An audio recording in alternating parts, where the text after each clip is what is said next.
I want to read something that our President, Sri Dayamataji, said back in the early 50s, because this basically tells us exactly where we stand in this kind of a situation, and it's probably something that every devotee goes through.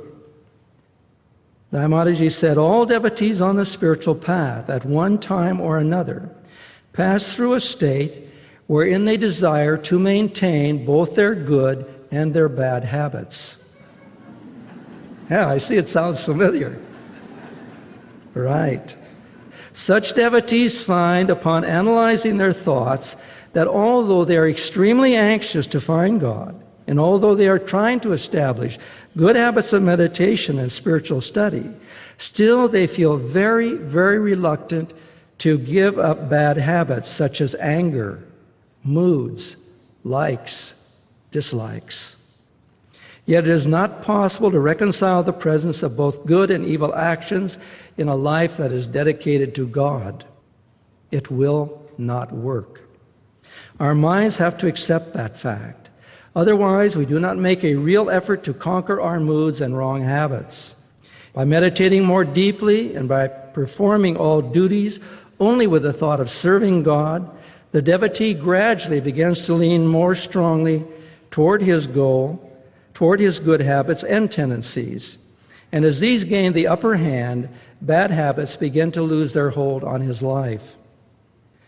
In striving to seek God and to be good, we must accept the necessary corollary of giving up evil.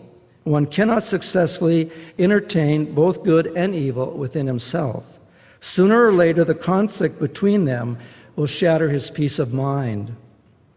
I remember Master saying many times, if you think you can hold on to your anger, your jealousy, your desires, and still find God, you are wrong. You cannot do it.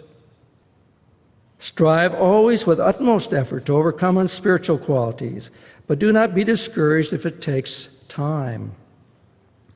The Lord is not interested in how long it takes us to overcome our faults. His chief concern is that we continuously resist our tendencies to wrong thoughts and actions. As we make an effort to improve and to meditate longer and more deeply, we shall find from time to time, often when we least expected, a burden lifted from our consciousness, leaving us free of the grasp of some bad habit or tendency. And when that happens, that is a most enjoyable state.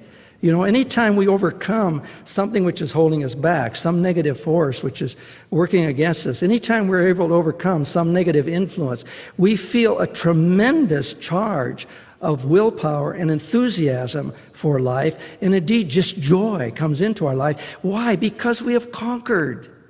We've conquered some negative thing. We've overcome it, and we feel wonderful when we do that. And what happens every time we give in to some negative tendency and it bests us, how do we feel afterwards? We feel dejected, we feel beat up, we feel hopeless, we feel absolutely helpless, we feel worthless, don't we? Quite a difference. And yet all we have to do is make the effort. Why, therefore, are we so many times not able to do it? Because it's habit. Some of these things are very, very deep. I call them chronic karma. I've been around a long time. They're not karma from one incarnation. There's something we've been caught up in for many, many incarnations. And you know, the problem is, we like it. We like it. We don't really want to get rid of it. That's why we don't get rid of it, because we are not ready to get rid of it. When we're ready to get rid of it, we will overcome it. But as long as we hang on to it and feel it's necessary for our life, there's something we need, that we can't give it up, even though we know it is not good for us, then we will hang on to it. That's one of the interesting things about human nature, just the way it works in that way.